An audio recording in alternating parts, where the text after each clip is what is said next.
There are things in life we cannot hide. It needs to be revealed.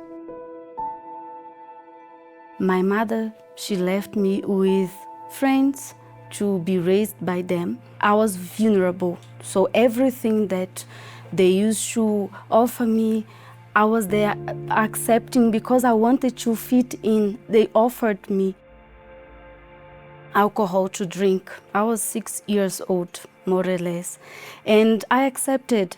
I still remember that because it was something that marked my life. I remember that I became drunk.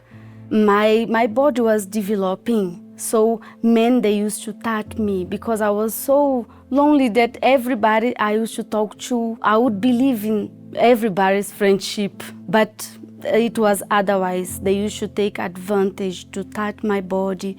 Even I used to have a friend from school. I used to go to her house and her father was there, no, sit here, and he used to touch me. I used to feel uncomfortable because I didn't know what was happening, but I knew that was something that was not right. So I wouldn't feel that comfortable, but also I didn't have the sense to say, no, stop that. I should feel that nobody will love me. Nobody likes me. If someone likes me, this person might have some problems because I'm not someone to be loved. When I went to stay with my mother, I used to think, who do you think you are? Because you left me. I couldn't say that I love you. I couldn't have that relationship between mother and daughter. It was something totally strange for me. So I was not there anymore begging her attention, but I was begging people's attention. I used to say that inside of me I had a sadness that I could even touch. A deep sadness. Was not that I'm sad today. No, I was constantly sad. Everything I would be carrying inside of me, I would be, no, I cannot mess up. I cannot be a burden for my father, for my friends, for anyone. I was around 12 years old. I started going out with men. I could understand that I was trying to have that love that I was searching for all the time. I even remember one day that I went out with this man, a married man with kids, and I was feeling so dirty that moment. He was enjoying that moment. He was having like that sense of I made it, but I was feeling so sad inside of me, and I even thought, what I'm doing? So that moment for me was the lowest moment of my life. I was 12 years old. That day I stayed the whole day inside the room. I didn't want to see anyone. I just wanted to die. I just wanted to disappear. My soul was completely broken and afflicted. If people asked me, Daiane, why are you crying? I couldn't explain why I was crying, but that sadness was growing each day. Things got better when I was invited to the Universal Church. The welcome, the way they treat me, they didn't judge me, they fit me in. So I felt so better that moment to be there with them. And I started in the church. Indeed, I got baptized. I was not drinking anymore, going out with friends anymore. I used to go to evangelize, to be there, to serve the church, to clean the church, to be all the time around. I used to go every day to church. And the pastors, they used to approach me, do you have faith to be an assistant? Are you baptized with the Holy Spirit? And I would say, yes, I am baptized with the Holy Spirit. I want to serve God. I want to be an assistant. I want to serve God on the altar. I want my life to be in the hands of God. I was convincing myself that, no, I'm well. All the time when that thought would come, something's not well, I was there, no, I am well.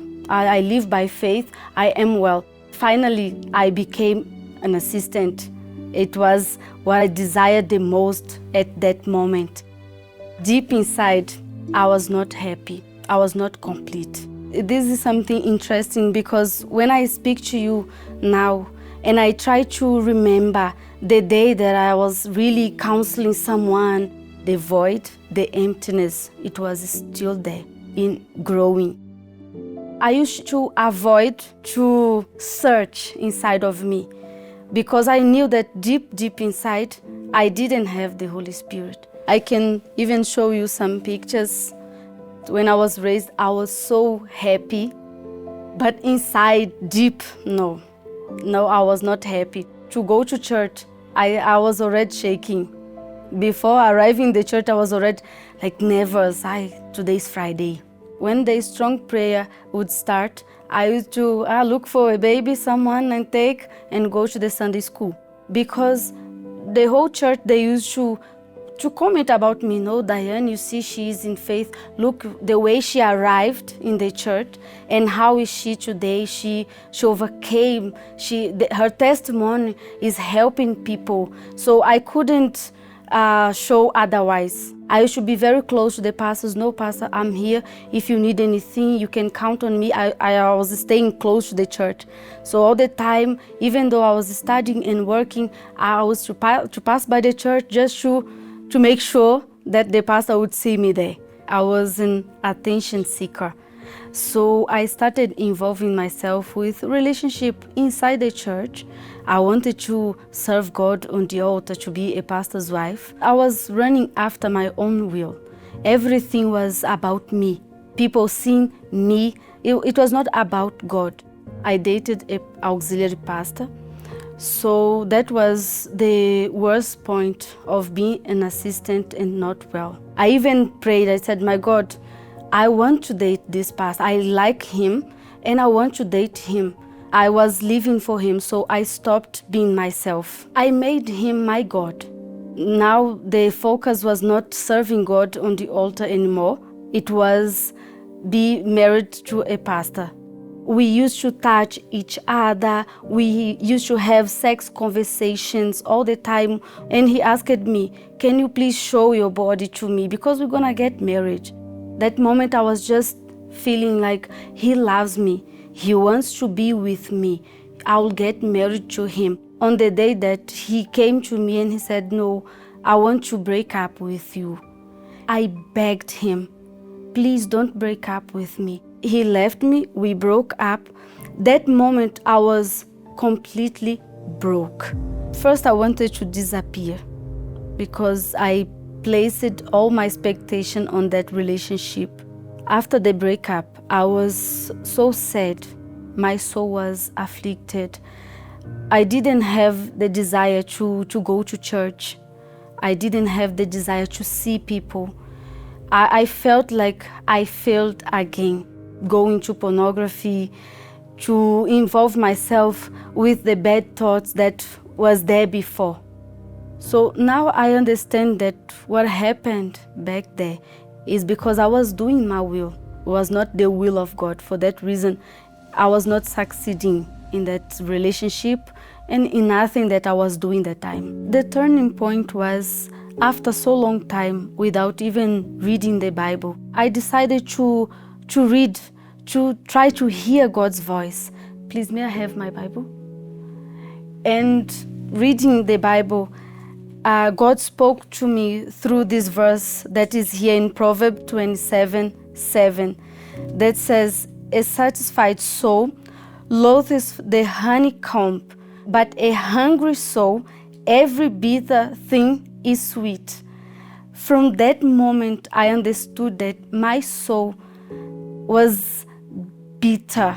That whole time that I was in the church, I had this bitterness inside of my soul. That moment, I've realized that I never knew God.